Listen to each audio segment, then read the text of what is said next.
아이스크림은 입을 잠시 즐겁게 하지만 반드시 녹지요.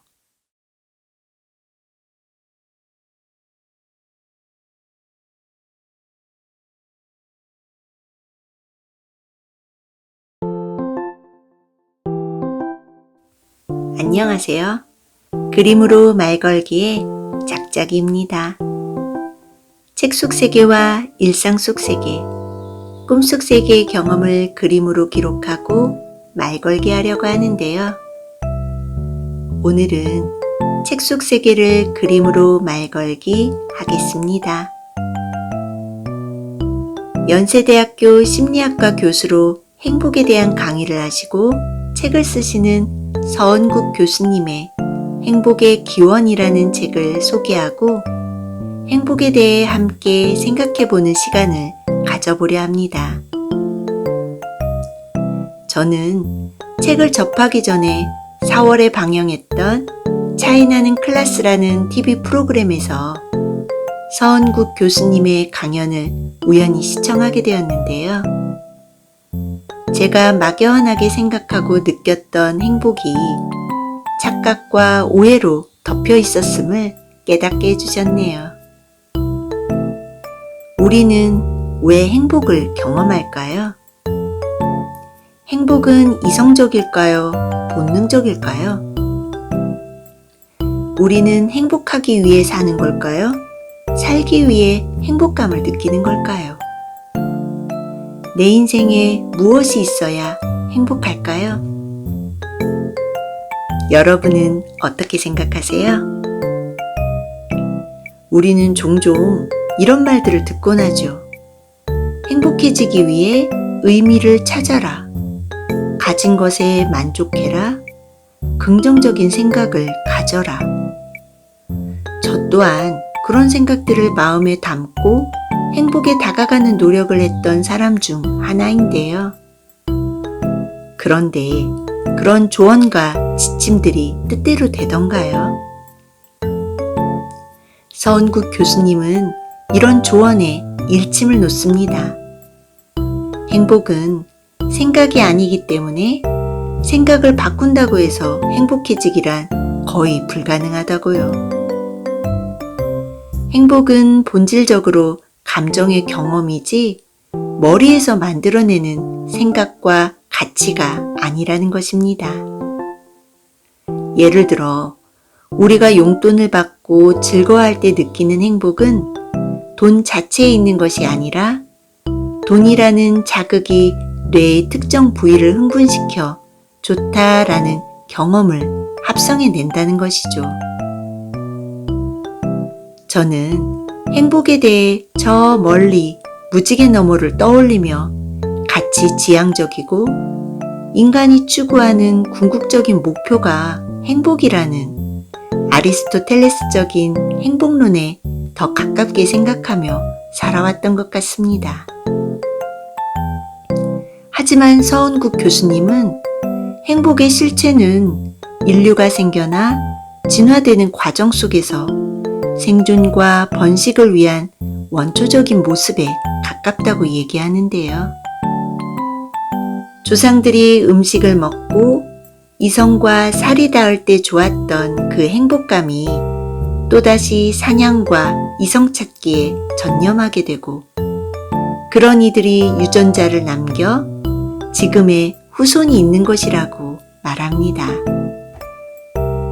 즉, 행복하기 위해 사는 것이 아니라 생존하기 위해 필요한 상황에서 행복을 느껴야만 했다는 것이지요.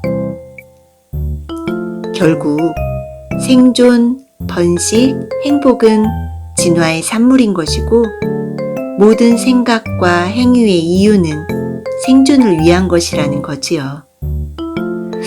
그런 흐름으로 보아 행복이 이성적인 면보다는 본능적이고 동물적인 면이라는 점에 고개를 끄덕이게 되네요. 교수님은 사람이라는 동물은 극도로 사회적이고 이 사회성 덕분에 놀라운 생존력을 갖게 되었는데 행복감을 발생시키는 우리 뇌는 사람에 중독되어 있다는 사실을 놓쳐서는 안 된다고 강조합니다. 인간에게 있어서 타인과의 관계와 행복은 결코 따로 떼어놓을 수 없다는 것이겠지요. 저는 이번 영상의 제목이기도 하고 책의 챕터 6의 소제목이기도 한 행복은 아이스크림이다 라는 부분에서 깊은 공감을 하게 되었는데요. 우리에게 돈, 명예, 건강, 외모 등의 인생이 좋은 것들을 많이 가지고 있다면 우리는 행복할까요? 기본적인 의식주 문제가 해결되지 않는다면 이 외적인 자원들은 행복에 매우 중요한 조건들이 되겠지요. 하지만 새끼 식사를 안 하는 이유가 다이어트 때문이라면 가능한 많은 것들을 소유한다는 것이 더 많은 행복을 가져다 줄 수 있을까요? 교수님은 인생의 조건들은 사막의 물과 같아서 생수 한 병은 갈증의 고통을 없애주지만 갈증이 가신 사람에게 물은 더 이상 행복을 주지는 못한다고 말합니다. 공감하시나요? 그래도 일확천금, 출세, 성형을 통한 인생 역전, 꿈꾸던 대학 입학 등 인생의 큰 변화가 우리에게 커다란 행복을 안겨줄 수 있지 않을까요?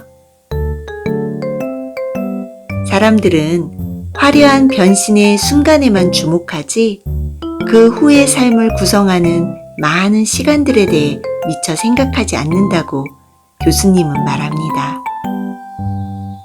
행복의 지속성은 잊은 채 행복의 총량을 과대평가하고 있다는 것이지요. 수년간 힘들게 얻은 대학 입학, 승진이라 할지라도 즐거움은 불과 며칠일 뿐이지요. 이발을 하면 하루가 즐겁고, 옷을 사면 일주일이 즐겁고, 차를 사면 한 달이 즐겁고, 집을 사면 1년이 즐겁다라는 말이 있지요. 그렇다면 지속적으로 즐거운 것은 무엇으로 가능할까요?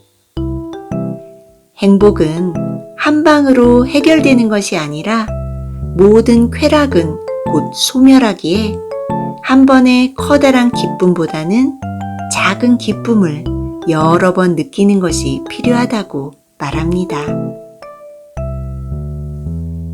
아이스크림은 입을 잠시 즐겁게 하지만 반드시 녹지요. 내 손안의 아이스크림도 녹고 맙니다. 모든 달콤한 아이스크림은 반드시 녹는다는 사실을 받아들이고 자주 여러 번 아이스크림을 맛보라고 강조합니다. 사랑하는 사람과 함께 말이죠. 여러분은 지금 행복의 아이스크림을 맛보고 계신가요? 저는 잠시 후 아이와 함께 점심 식사로 아이가 좋아하는 치즈감자 고로케를 만들어 먹으려고 합니다. 엄지손가락 번쩍 들며 맛있게 먹는 모습을 상상하는 것만으로도 입꼬리가 올라가네요. 여러분도 좋은 사람과 맛있는 식사하시면서 소소한 즐거움, 행복을 누리시길 바랍니다. 오늘은 행복에 빗댄 다양한 색과 모양의 아이스크림들을 이렇게 그림으로 담아보았습니다. 여러분은 오늘 어떤 책을 읽고 어떤 내용을 마음에 담으셨나요? 그림으로 말 걸기에 작작이었습니다. 감사합니다.